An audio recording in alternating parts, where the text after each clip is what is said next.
Hello friends, मैं शशि एक बार फिर से आप सभी का स्वागत करती हूँ आपके अपने चैनल शशि बीजी की क्लासेज में। कैसे हैं सभी लोग? आशा करते हैं सभी लोग बहुत अच्छे होंगे और अपनी तैयारी को बहुत अच्छे ढंग से कर रहे होंगे। फ्रेंड्स, आज हम लोग इस क्लास में चर्चा करेंगे भारतीय राज्य व्यवस्था। भारतीय राज्य व्यवस्था में हम लोग जानेंगे प्रस्तावना। ये जो प्रस्तावना है हमारे संविधान में कब लागू की गई या कब जोड़ी गई और इसमें कौन कौन से शब्द जोड़े गए और ये हम लोगों के लिए इंपॉर्टेंट क्यों थी, ऐसे सभी पॉइंटों को हम लोग क्लियर करेंगे। अगर आप किसी भी एग्जाम की तैयारी कर रहे हैं तो ये क्लास आपके लिए बहुत ही हेल्पफुल रहने वाली है। ठीक है, तो देखिए आज हम लोग इस क्लास में पॉइंट क्लियर करेंगे समाजवाद, धर्मनिरपेक्ष, पंथ निरपेक्ष में क्या अंतर है। समाजवाद में साम्यवाद, मार्क्सवाद, उदारवाद जो विचारधाराएं थी ये किस देश से ली गई और किसने अपनी अपनी विचारधाराओं को रखा गया और ये हमारे संविधान में, हमारे प्रस्तावना में क्यों लागू किए गए। ठीक है, और हम लोगों ने पिछली क्लास में जाना था जो प्रस्तावना है ये कब जोड़ी गई हमारे संविधान में, इसका क्या बेस था, क्या सोर्स था, ये कहां से ली गई है, ऑस्ट्रेलिया से प्रस्तावना के बारे में क्या लिया गया था और इसमें जो नए शब्द जोड़े गए थे जैसे संप्रभुता, ये क्या है, हमारे देश में संप्रभुता किस प्रकार की, आंतरिक, बाह्य, स्वतंत्र, किसी के द्वारा करवाया जाना यानी जबरदस्ती, लीगल, रियल, ऐसे सभी शब्दों को हम लोगों ने जाना था। ठीक है, तो आइए क्लास को प्रारंभ करते हैं। तो सबसे पहले आप लोग ये बताएंगे जो प्रस्तावना है हमारे संविधान में कब जोड़ी गई। क्या मूल संविधान में हमारी प्रस्तावना को जोड़ा गया था? जब मूल संविधान बनकर तैयार हुआ था तो क्या हमारी जो प्रस्तावना है ये संविधान में सम्मिलित की गई थी या नहीं की गई थी? ये आप लोगों को कमेंट बॉक्स में बताना होगा। ठीक है, तो आइए क्लास को प्रारंभ करते हैं।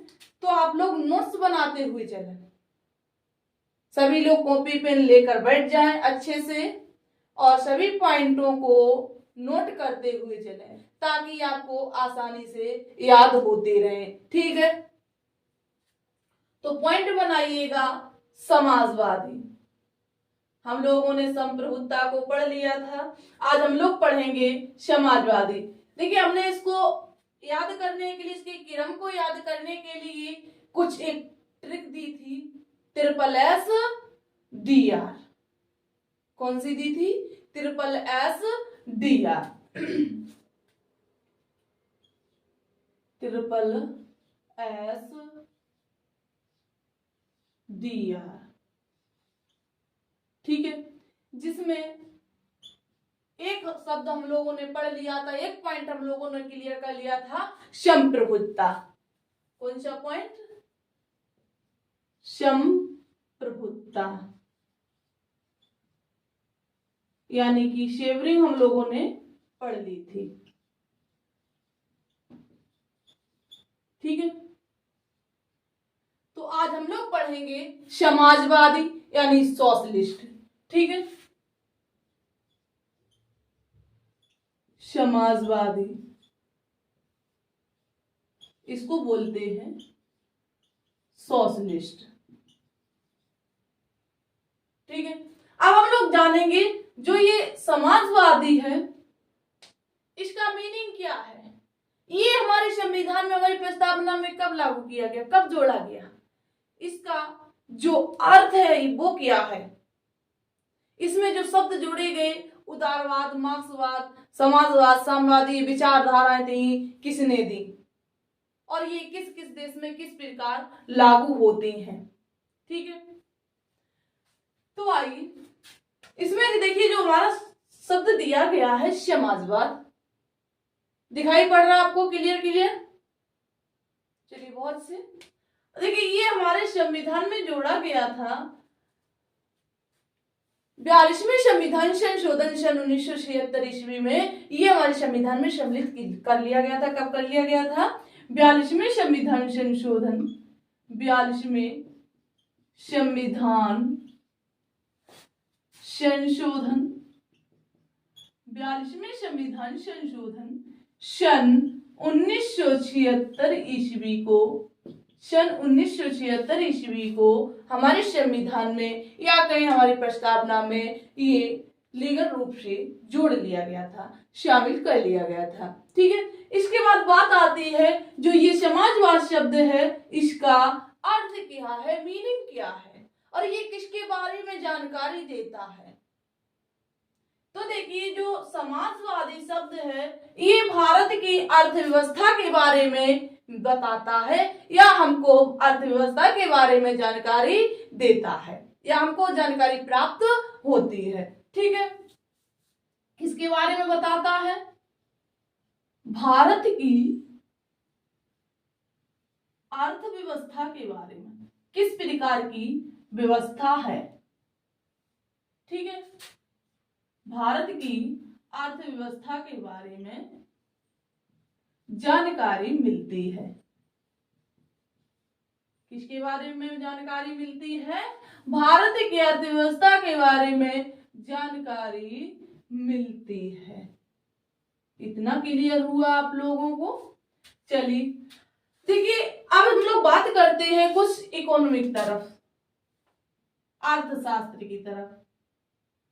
यहां से प्रश्न बनते हैं इसलिए आपको ये पॉइंट क्लियर करने होंगे। ठीक है, पॉलिटी में भी इससे प्रश्न बन जाते हैं।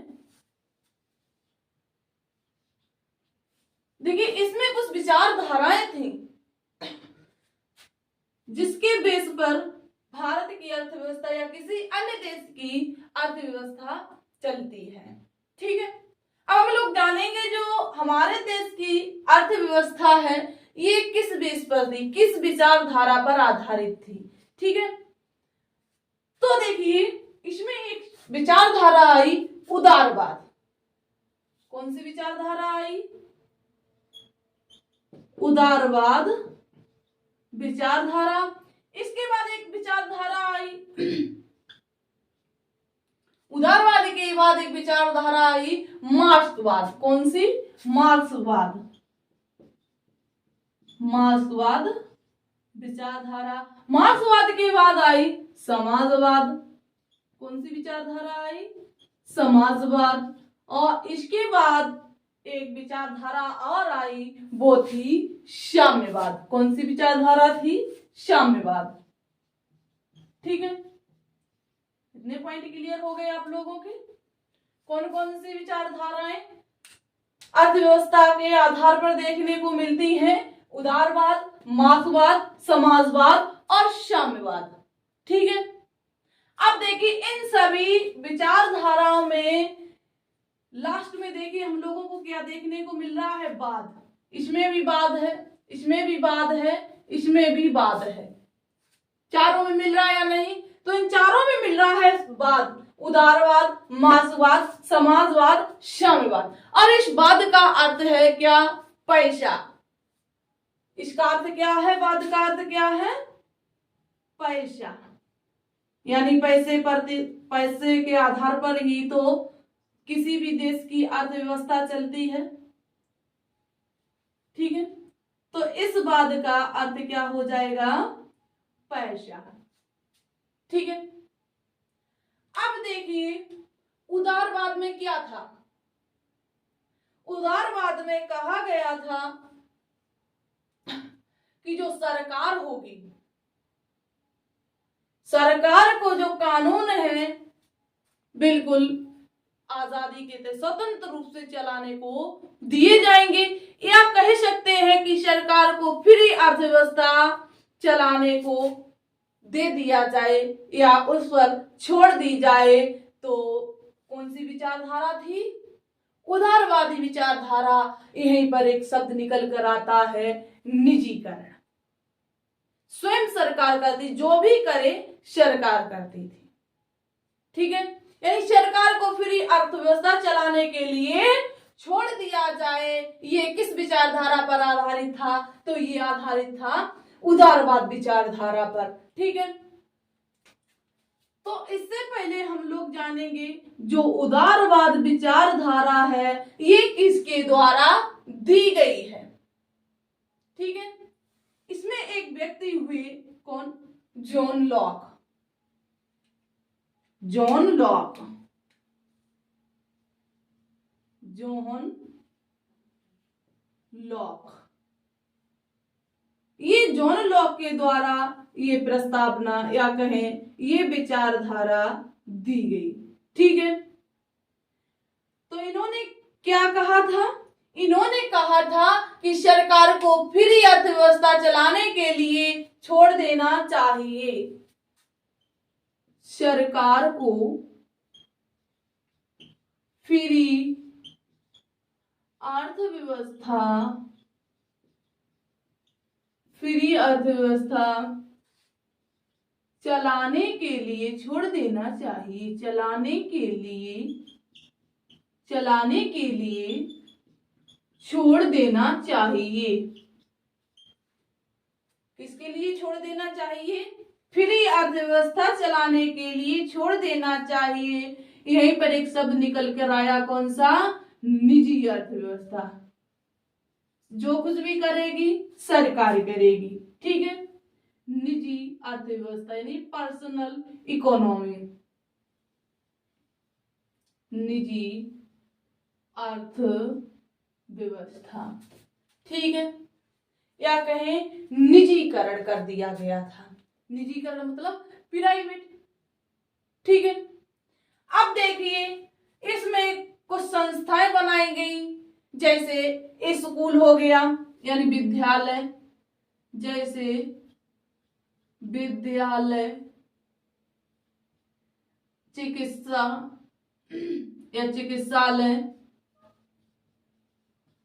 चिकित्सालय यानी हॉस्पिटल, जिसको अस्पताल बोलते हैं, हॉस्पिटल, जैसे रेलवे, जितने भी हम लोगों के लिए व्यवस्थाएं थी वो सब किसके द्वारा चलाई जा रही थी?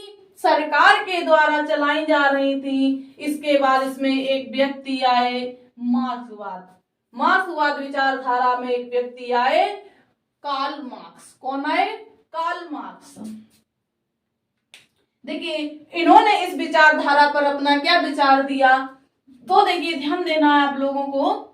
जो इसमें कार्ल मार्क्स के विचारक हैं, मार्क्सवादी के विचारक हैं कार्ल मार्क्स, तो इन्होंने अपना विचार दिया कि जो विद्यालय, चिकित्सालय या रेलवे कोई भी संस्था है जो बनाई गई है, किसके द्वारा बनाई गई है, तो ये लेबर वर्ग के द्वारा बनाई गई। किसके द्वारा बनाई गई? लेबर वर्ग के द्वारा बनाई गई। ये किसने कहा था? कार्ल मार्क्स ने। कार्ल मार्क्स ने कहा था। ठीक है, और ये जो कार्ल मार्क्स है ये कहाँ का निवासी है, ये पूछा जाता है।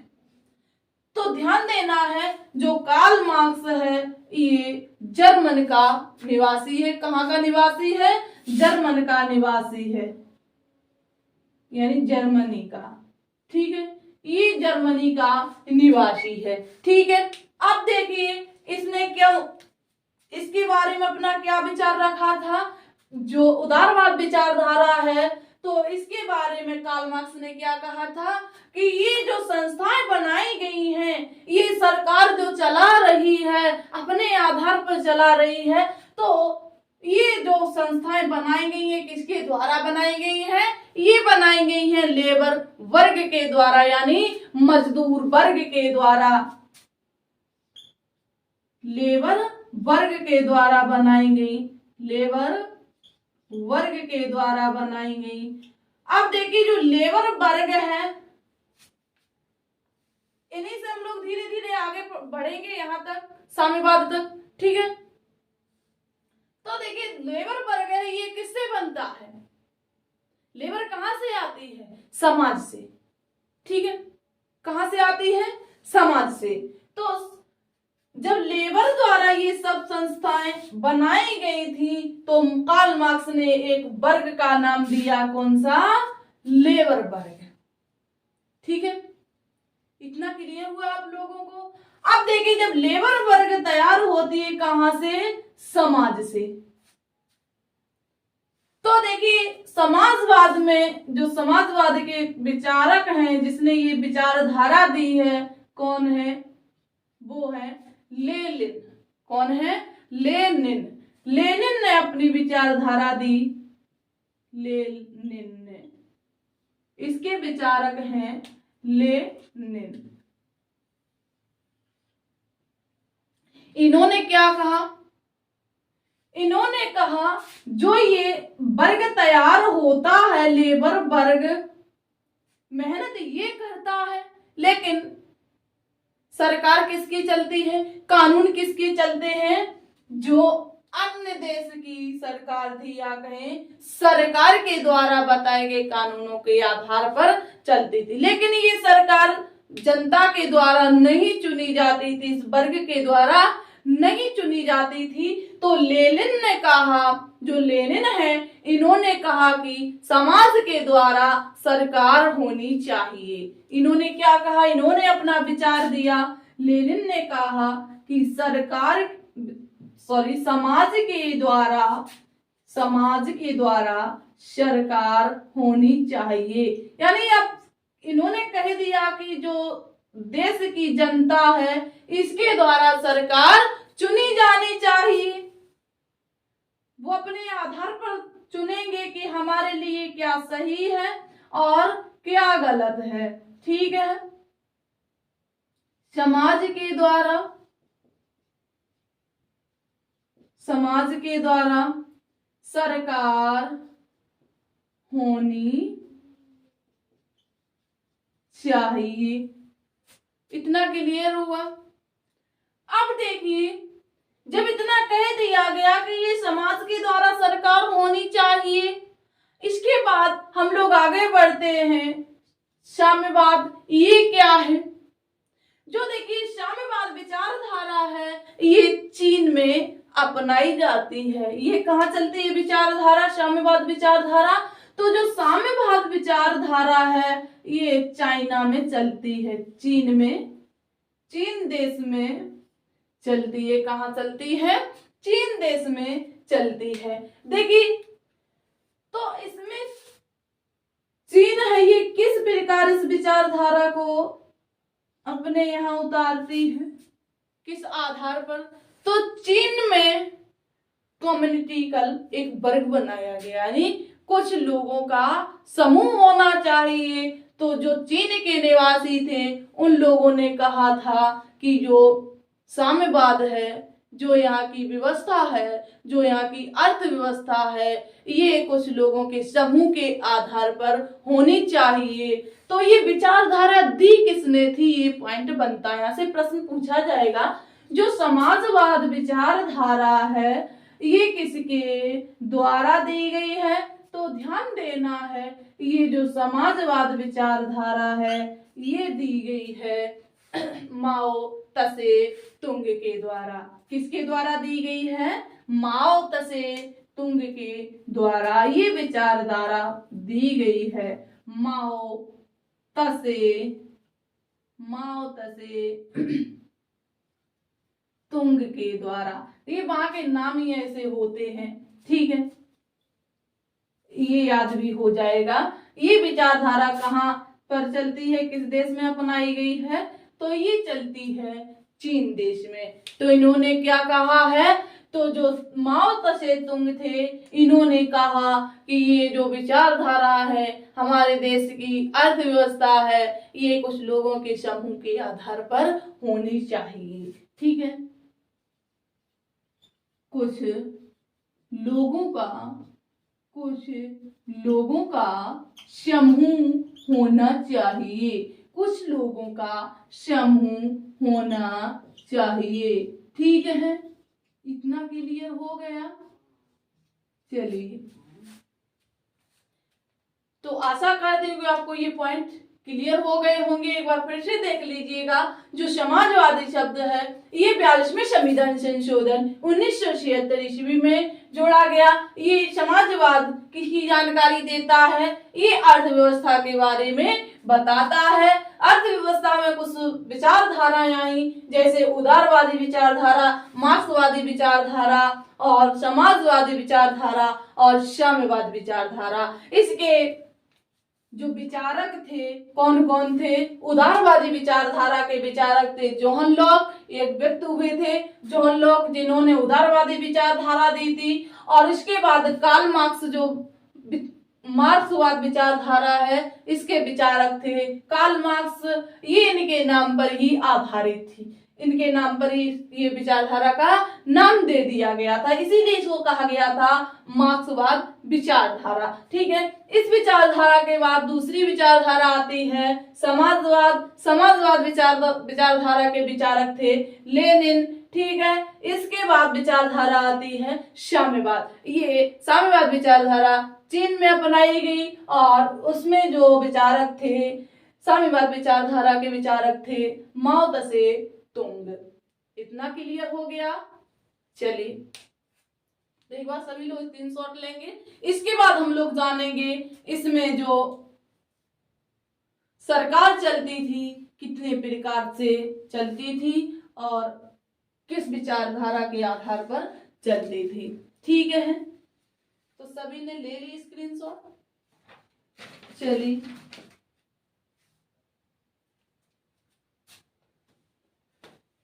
ऐसे ही हम लोग सभी पॉइंटों को क्लियर करेंगे। आप लोग बने रहिएगा क्लास के अंत तक। अगर आप लोगों को क्लास समझ में आ रही है, पॉइंट अच्छे से क्लियर हो रहे हैं, तो एक बार सभी लोग क्लास को शेयर करेंगे, ज्यादा से ज्यादा संख्या में सभी को जोड़ेंगे। ठीक है, चलिए अब देखिए ये जो विचारक भी हो गए, किसने किस प्रकार की विचारधारा दी। अब देखिए संसार में ओनली 2 प्रकार की विचारधारा चली थी। विचारधाराएं थी तो 4 प्रकार की, 4 प्रकार की विचारधाराएं थी, लेकिन संसार में कहीं विश्व में 2 प्रकार की ही विचारधाराएं अपनाएंगी या चल सके। ठीक है, क्या है? नेक्स्ट पॉइंट बनाइएगा। संसार में 2 प्रकार की विचारधाराएं, 2 प्रकार की विचारधारा चल सकी या लागू हो सकी। ठीक है, 2 प्रकार की विचारधारा चलने लगी। वो कौन कौन सी 2 विचारधाराएं थी? तो ध्यान देना है आप लोगों को। एक विचारधारा थी उदारवाद, एक थी समाजवाद। ठीक है, कौन सी? समाजवाद और उदारवाद।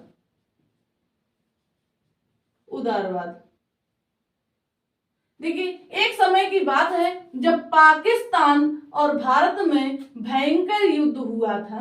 ठीक है, पाकिस्तान और भारत में, भारत और पाकिस्तान में जो युद्ध हुआ था उस समय रूस ने भारत की सहायता की थी। किसने सहायता की थी? रूस ने भारत की सहायता की थी। रूस ने भारत की सहायता की थी। तो रूस ने किस प्रकार की विचारधारा अपनाई थी? तो रूस ने समाजवाद विचारधारा अपनाई थी। ठीक है, और जो उदारवादी विचारधारा है ये किस देश में अपनाई गई? तो ये जो उदारवादी विचारधारा है ये अपनाई गई थी यूएसए में या अमेरिका में, यूएसए में। ठीक है, तो देखिए जब इसमें भारत और पाकिस्तान में युद्ध हुआ था तो भारत में रूस ने किस प्रकार की विचारधारा अपनाई थी? तो भारत में रूस ने समाजवाद विचारधारा को अपनाया था। ठीक है, अब देखिए इसके बाद सेकेंड विश्व युद्ध होता है, सेकेंड वर्ल्ड वॉर होता है, तो इसमें इंडिया 2 पार्टों में बट गई। कितने पार्टों में बट गई? 2 पार्टों में बट गई।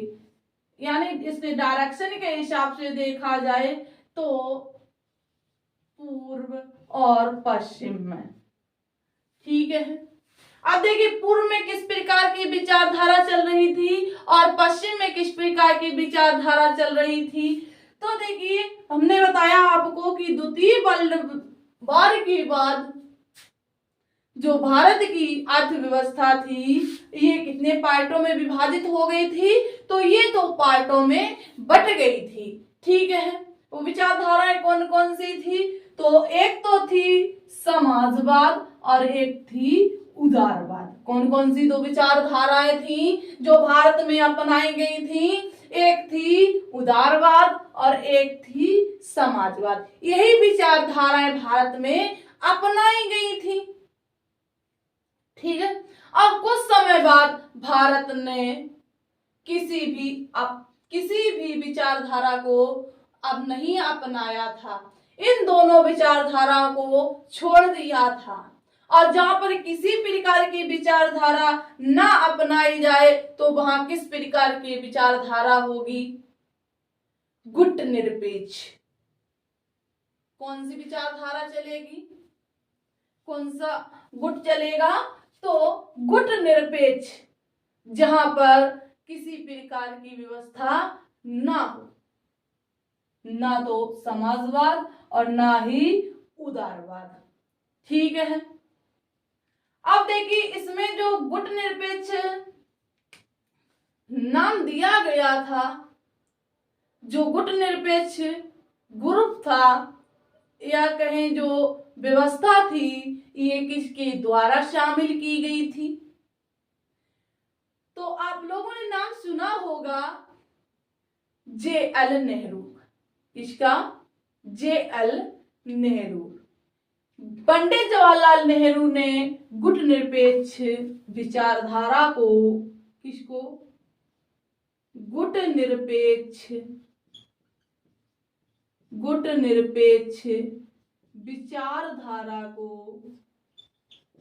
विचारधारा को भारत में शामिल किया था।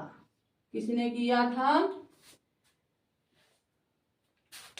पंडित जवाहरलाल नेहरू ने, पंडित JL नेहरू ने। ठीक है, पंडित JL नेहरू ने इसको शामिल कर दिया था। ठीक है, इतना क्लियर हुआ। अब देखिए इसमें एक बार हमारे देश की अर्थव्यवस्था बहुत नीचे गिर गई थी। समय था सन 1991 का। तो उस समय हमारे देश की प्रधानमंत्री थी श्रीमती इंदिरा गांधी। कौन थी, श्रीमती इंदिरा गांधी उस समय हमारे देश की प्रधानमंत्री हुआ करती थी। तो उस समय हमारे देश की जो अर्थव्यवस्था थी बहुत नीचे चली गई थी। कब, सन 1991 की बात है। सन 1991 में जो हमारे देश की अर्थव्यवस्था थी क्या थी, डूबने लगी थी और नीचे जाने लगी थी। तो इसमें एक कहें तो लिबरल प्राइवेटाइजेशन ग्लोबल को अपनाया गया, यानी एक पॉलिसी अपनाई गई। कौन सी, LPG इसका नाम दिया गया। कौन सी पॉलिसी अपनाई गई जब हमारे देश की अर्थव्यवस्था डूबने लगी, तो एक पॉलिसी थी LPG। ये सिलेंडर वाली नहीं है, नहीं है LPG गैस, वो नहीं है। ठीक है, कि लिक्विड पेट्रोलियम गैस नहीं है ये एक पॉलिसी थी, LPG पॉलिसी। ठीक है, तो इसको कहा गया लिबरल प्राइवेटाइजेशन और ग्लोबलाइजेशन। ठीक है, क्या है, लिबरल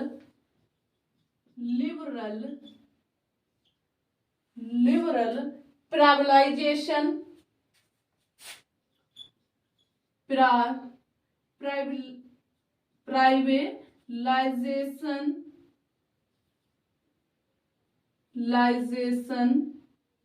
और ग्लोबलाइजेशन। ग्लोबलाइजेशन।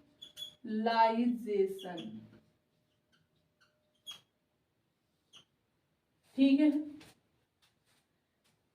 तो कौन सी पॉलिसी हमारे देश में अपनाई गई? तो एलपीजी जो पॉलिसी थी ये हमारे देश में अपनाई गई। ठीक है, इसके बाद 1991 के बाद भारत की अर्थव्यवस्था मिश्रित अर्थव्यवस्था हो गई थी। किस प्रकार की अर्थव्यवस्था हो गई थी? मिश्रित अर्थव्यवस्था हो गई थी। उसने फिर से समाजवाद और उदारवाद विचारधारा को अपना लिया था। 1991 के बाद 1991 के बाद भारत की अर्थव्यवस्था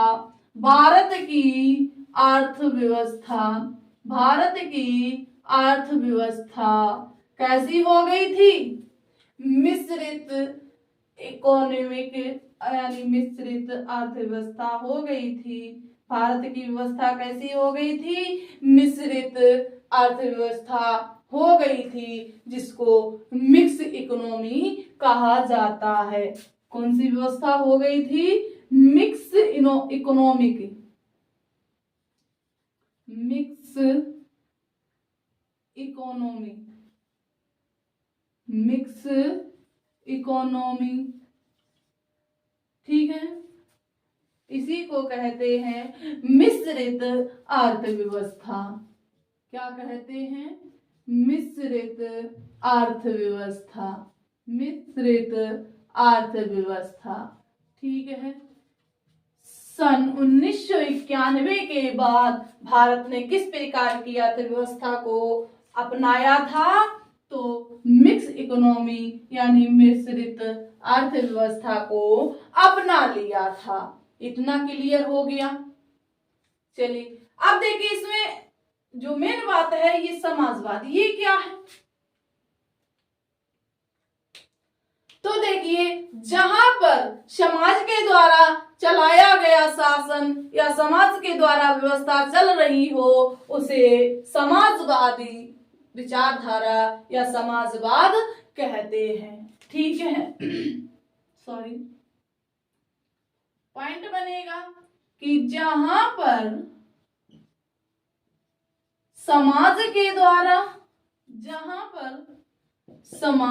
द्वारा व्यवस्था चल रही हो, जहां पर समाज के द्वारा व्यवस्था चल रही हो तो वहां क्या होगा? तो वहां समाजवाद होता। जहां समाज के द्वारा व्यवस्था चल रही हो, जहां समाज के द्वारा व्यवस्था चल रही हो तो वहां क्या होता है? समाजवाद होता है। ठीक है, समाजवाद होता है। क्लियर हो गया इतना? तो देखिए, ये थी समाजवादी, हमारे संविधान में किस प्रकार सम्मिलित की गई, ये आप लोगों ने क्लियर कर लिया। चलिए इसके बाद देखिए, दूसरे शब्द हम लोग पढ़ेंगे, दूसरा पॉइंट पढ़ेंगे, धर्मनिरपेक्ष या पंथ निरपेक्ष। ये आप लोगों ने नोट कर लिया। अगर नहीं नोट किया है तो स्क्रीनशॉट ले लें, बाद में बैठ के नोट कर लें, लेकिन नोट्स तो जरूर बनाना है। ठीक है, चलिए देखिए, इसके बाद एक पॉइंट आता है पंथ निरपेक्ष या धर्म निरपेक्ष, जो हमारी प्रस्तावना में सम्मिलित किए गए थे। ठीक है, पंथ निरपेक्ष या धर्म निरपेक्ष।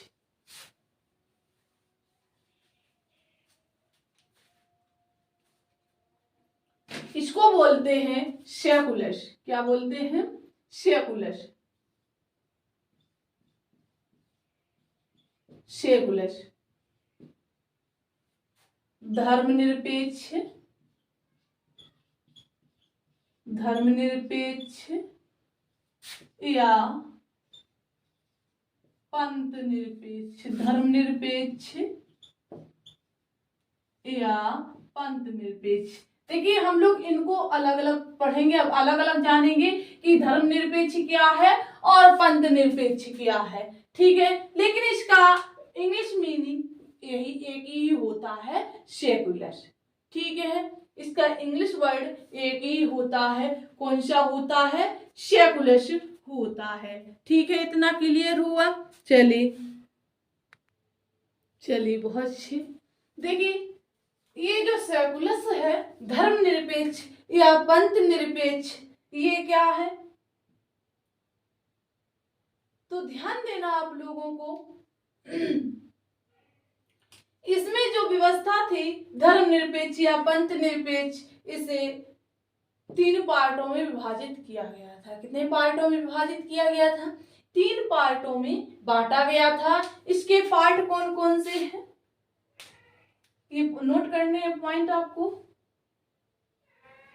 इसको 3 पार्टों में विभाजित कर लिया गया था।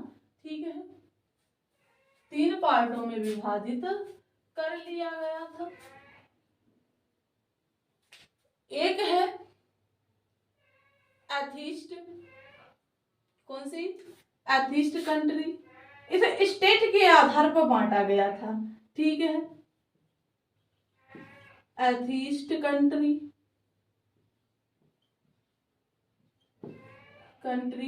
और एक थी धर्म या धार्मिक देश कह सकते हैं। ठीक है, धार्मिक देश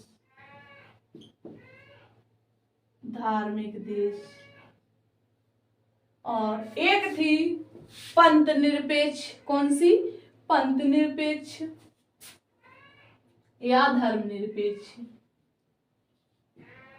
पंथ निरपेक्ष या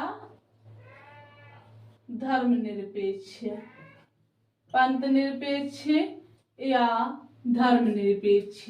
ठीक है, रिलीजियस स्टेट या सेकुलर स्टेट। ठीक है, रिलीजियस स्टेट, रिलीजियस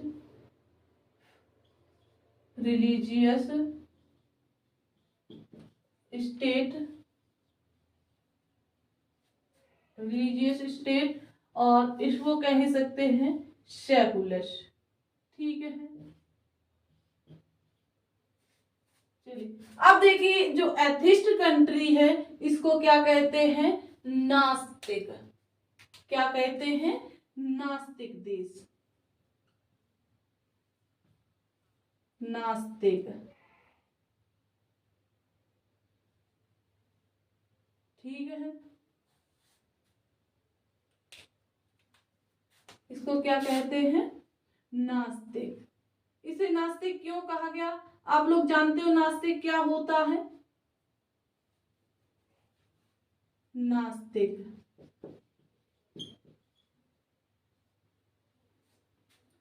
देखिए जो एथिस्ट कंट्री है यानी नास्तिक कंट्री है, इसमें क्या होता है, जो लोग किसी धर्म को नहीं मानते हैं, क्या है, जो लोग किसी चीज को मानते ही नहीं है कि भगवान होता है या नहीं होता है, किस प्रकार का होता है, इसकी उपासना करनी चाहिए या नहीं करनी चाहिए, ये लोग किन्हीं बातों को नहीं मानते हैं। ठीक है, ये होते हैं एथिस्ट यानी नास्तिक कंट्री।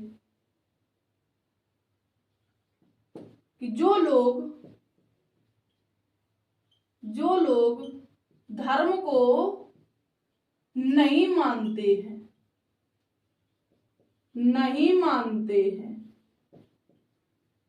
उसे क्या कहते हैं, एथिस्ट कंट्री कहते हैं, नास्तिक कहते हैं। ठीक है, अब देखिए ये जो नास्तिक कंट्री है कौन कौन सी हैं, चीन है, जैसे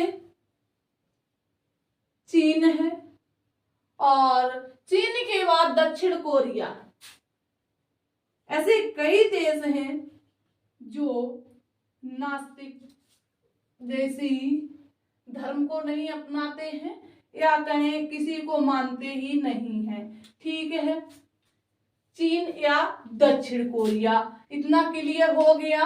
इसके बाद हम लोग बात करते हैं जो धार्मिक देश है यानी रिलीजियस स्टेट है, ये क्या है, यानी जो लोग धर्म को मानते हैं, जिसकी व्यवस्था धर्म के आधार पर चलती है, उसे क्या कहते हैं? धार्मिक देश कहते हैं। इसके नाम से ही क्लियर हो रहा है, ठीक है, कि जहां की व्यवस्था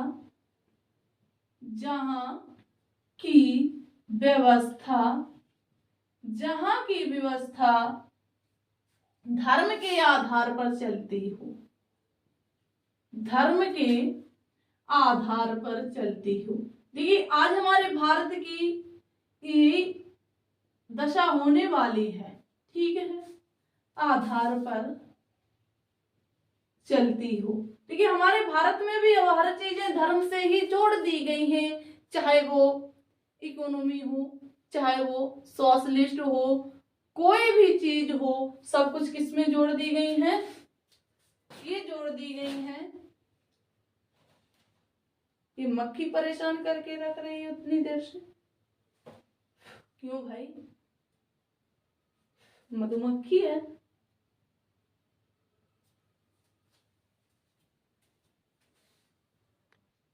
भाग गई।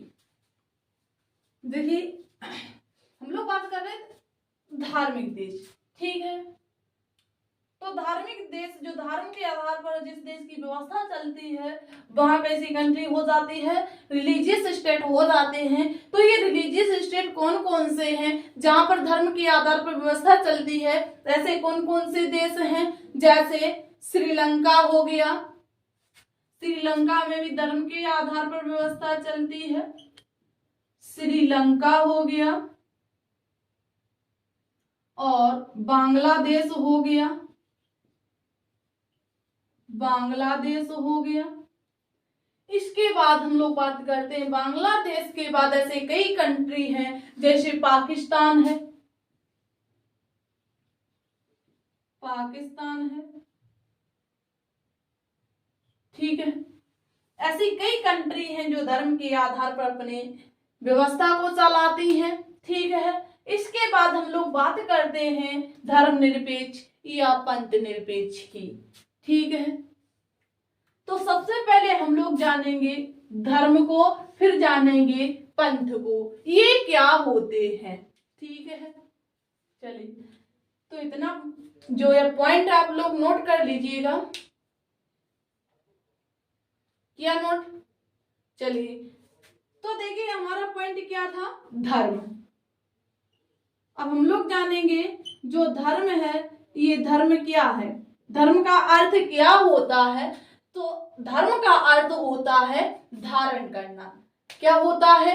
धारण करना, ठीक है।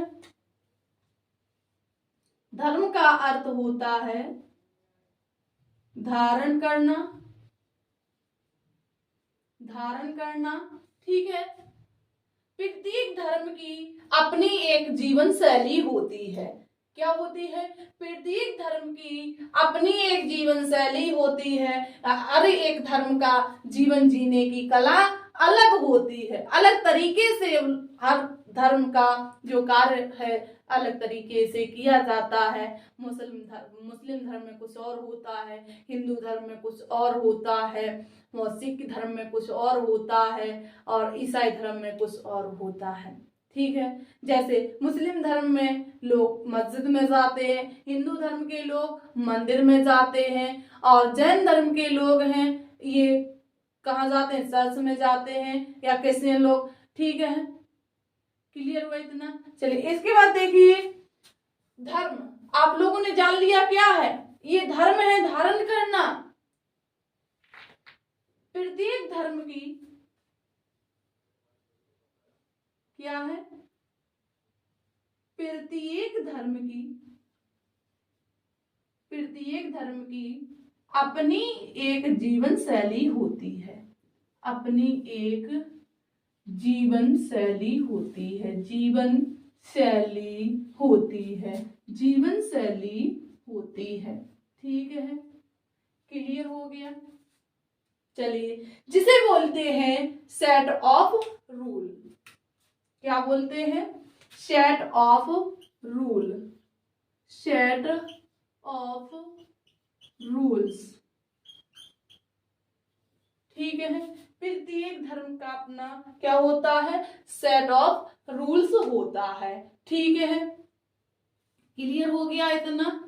चलिए इसके बाद देखिए, इसमें कुछ पॉइंट हैं। धर्मनिरपेक्ष क्या है? आप लोगों ने धर्म के बारे में जान लिया, अच्छी बात है। अब देखिए इसमें बात आती है धर्मनिरपेक्ष क्या है। इतना नोट कर लिया आप लोगों ने? चलिए, धर्मनिरपेक्ष, धर्मनिरपेक्ष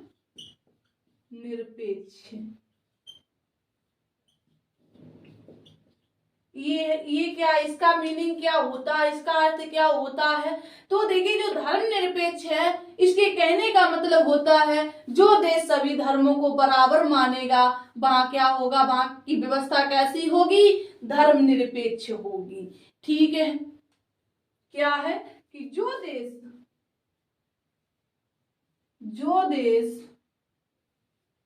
सभी धर्मों को मानता हो, सभी धर्मों को बराबर मानता हो, ठीक है, बराबर मानता हो, तो वहां पर किस प्रकार की व्यवस्था अपनाई जाएगी, धर्मनिरपेक्ष। ठीक है, किसी देश की सरकार किसी धर्म के अनुसार नहीं चलेगी।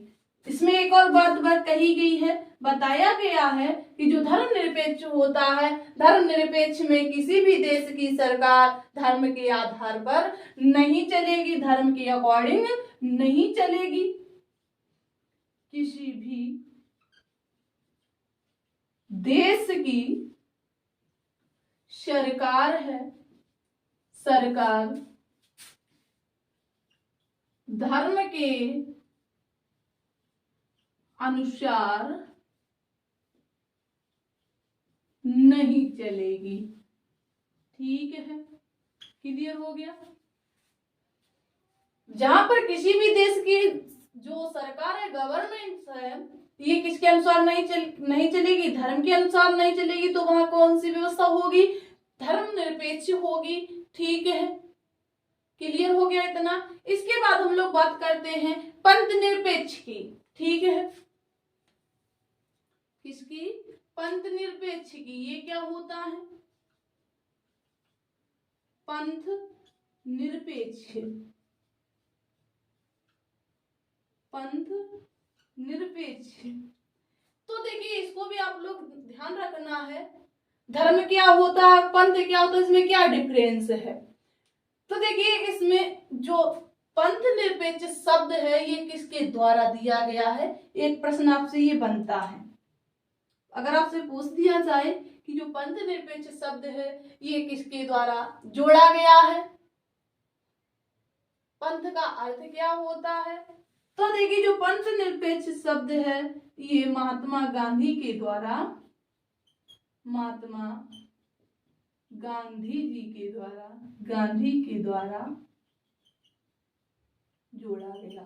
ठीक है, किसके द्वारा जोड़ा गया, महात्मा गांधी जी के द्वारा जोड़ा गया।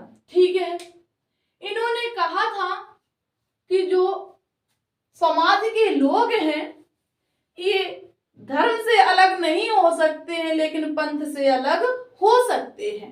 पंथ होता क्या है, ये पहले पॉइंट आता है कि पंथ होता क्या है। जैसे देखिए प्रत्येक धर्म में, जैसे मुस्लिम धर्म में देखिएगा शिया सुन्नी होते हैं। ठीक है, बौद्ध धर्म में हीनयान महायान होता है। जैसे जैन धर्म में श्वेतांबर पैगंबर होते हैं।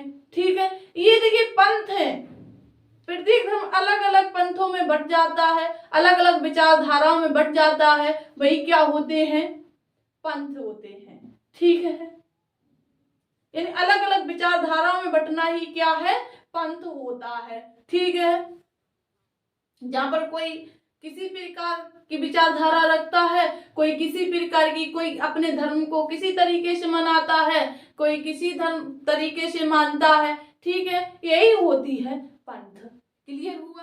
तो देखिए महात्मा गांधी जी ने कहा था, इस शब्द को जोड़ते हुए एक बात कही थी कि जो समाज के लोग हैं पंथ से अलगाव हो सकते हैं या पंथ से अलगाव कर सकते हैं, धर्म से नहीं। क्या कहा था? पंथ से अलगाव कर सकते हैं, धर्म से नहीं। ये किसने कहा था? महात्मा गांधी ने कहा था कि पंथ से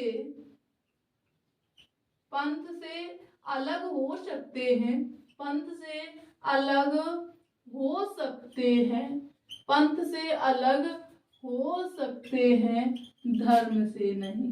क्या कहा था? पंथ से अलग हो सकते हैं, धर्म से नहीं। क्लियर हुआ? और फिर इन्होंने एक बात और कही थी महात्मा गांधी जी ने कि अगर धर्म से अलग राजनीति मृत्यु के समान होती है या लगती है। अगर आप लोग धर्म से अलग हो जाएंगे, अगर धर्म को नहीं मानेंगे, तो ये व्यवस्था है कैसी हो जाएगी? मृत्यु के समान लगने लगेगी। ठीक है, धर्म से अलग, नोट कर लीजिएगा, ये पूछ लिए जाते हैं, पॉइंट दे दिया जाता है और कहा जाता है ये किसके द्वारा कहा गया है। ठीक है, तो क्या कहा था? धर्म से अलग राजनीति, धर्म से अलग राजनीति मृत्यु के समान, मृत्यु के समान, मृत्यु के समान लगती है। किसके समान लगती है? मृत्यु के समान लगती है। ये किसके द्वारा कहा गया था? तो ये बात भी महात्मा गांधी जी के द्वारा ही कही गई थी। ठीक है, अब बात आती है जो धर्मनिरपेक्ष है, ये कौन कौन से देश हैं? धर्मनिरपेक्ष के अंतर्गत कौन कौन से देश हैं? ठीक है, तो देखिए ये जो धर्मनिरपेक्ष व्यवस्था है, ये भारत में कहां पर? भारत में और अमेरिका में, भारत और अमेरिका में अपनाई जाती है। ठीक है, कहां कहां?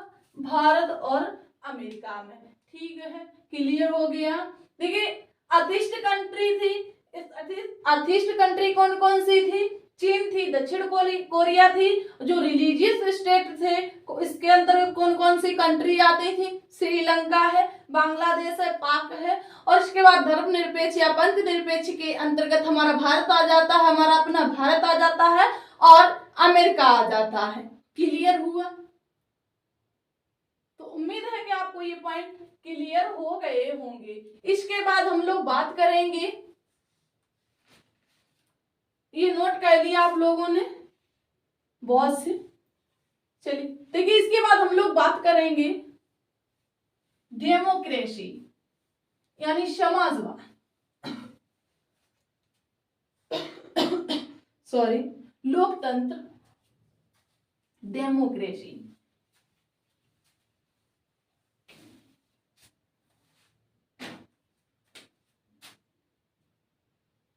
लोकतंत्र, इसी को बोलते हैं डेमोक्रेसी।